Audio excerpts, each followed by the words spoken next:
Lagi rame banget nih, ternyata banyak lembaga masyarakat berpengaruh didanai oleh Yayasan Punya George Soros. Organisasi-organisasi itu mulai dari media, kampus, ormas Islam, sampai kabarnya ada sejumlah person di Jakarta yang juga didanai.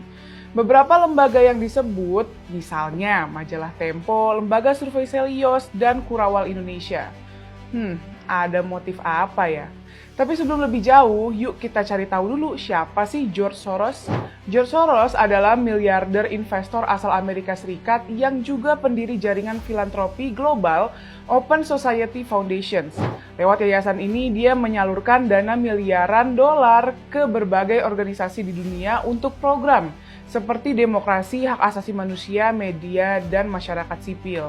Tapi Soros dianggap kontroversial oleh sebagian pihak karena pendanaan tersebut dinilai bisa mempengaruhi opini publik dan dinamika politik di suatu negara. Kelompok yang mengkritik George Soros dan aktivitas yayasannya khawatir dana dari luar negeri itu dapat digunakan untuk mendorong agenda tertentu atau menekan pemerintah melalui gerakan masyarakat sipil. Kekhawatiran itu misalnya disampaikan oleh akun TikTok Anstio 786 17 Maret lalu.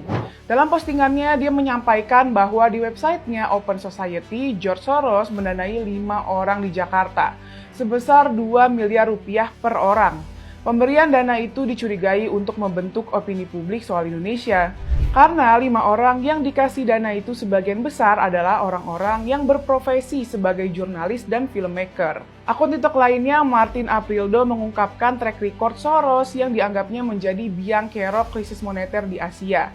Katanya pada 1997 sampai 1998, Soros mendanai media dan aktivis anti pemerintah di sejumlah negara. Tujuannya untuk mengkudeta pemimpin tertinggi negara itu, kemudian mengambil keuntungan sendiri. Caranya dengan mendanai konspirasi untuk melawan pemerintah, dan katanya itu berhasil. Ketika negara jatuh, maka dia dengan mudah mengatur negara tersebut, ucap Martin. Kekhawatiran terkait aktivitas Yayasan George Soros ini juga disampaikan oleh akun Irwan Prasetyo. Irwan bilang di beberapa negara, Yayasan Punya George Soros udah dilarang buat beroperasi. Nah, di Indonesia, dari websitenya, ada salah satu yayasan di Indonesia telah menerima dana asing lebih dari 100 miliar selama beberapa tahun terakhir. Irwan pun mempertanyakan apa tujuan utama dari organisasi yang didanai itu. Apalagi headline gambar-gambar dalam website yang ditampilin digambarin orang yang sedang demo, bahkan terlihat bakar-bakar di jalan. Dana 100 miliar itu digunakan buat apa? Nggak mungkin cuma buat bayar gaji pegawai yayasan, ucap Irwan.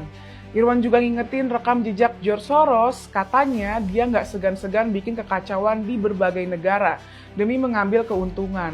Termasuk ketika jadi biang kerok terjadinya krisis ekonomi dan kekacauan di Indonesia tahun 98 lalu. Di situasi dunia yang sekarang juga sedang tidak stabil, perang terjadi di berbagai tempat, harga minyak naik dan ancaman krisis ekonomi selalu ada. Kondisi seperti ini bisa aja dimanfaatkan oleh pihak tertentu untuk memicu protes besar yang berpotensi rusuh. Apalagi harus diakui masyarakat kita kadang masih mudah terpancing provokasi. Kalau Indonesia mengalami kekacauan ekonomi, jelas yang diuntungkan bukan rakyat Indonesia. Irwan juga ngingetin kita sebagai masyarakat jangan mudah dipecah belah atau provokasi sampai terjadi kerusuhan. Karena pada akhirnya kalau situasi jadi kacau, yang paling dirugikan adalah kita sendiri sebagai rakyat. Di era media sosial sekarang, informasi bisa menyebar super cepat. Makanya kita juga harus lebih kritis dan gak gampang kebawa arus sama narasi yang belum tentu jelas kebenarannya. Yang paling penting kita sebagai rakyat jangan gampang dipecah belah. Apalagi sampai ke bawah emosi dan berujung rusuh. Karena kalau sampai terjadi kerusuhan, yang paling rugi ya tetap kita sendiri sebagai masyarakat. Yuk jadi warga yang cerdas agar tidak mudah dipecah belah.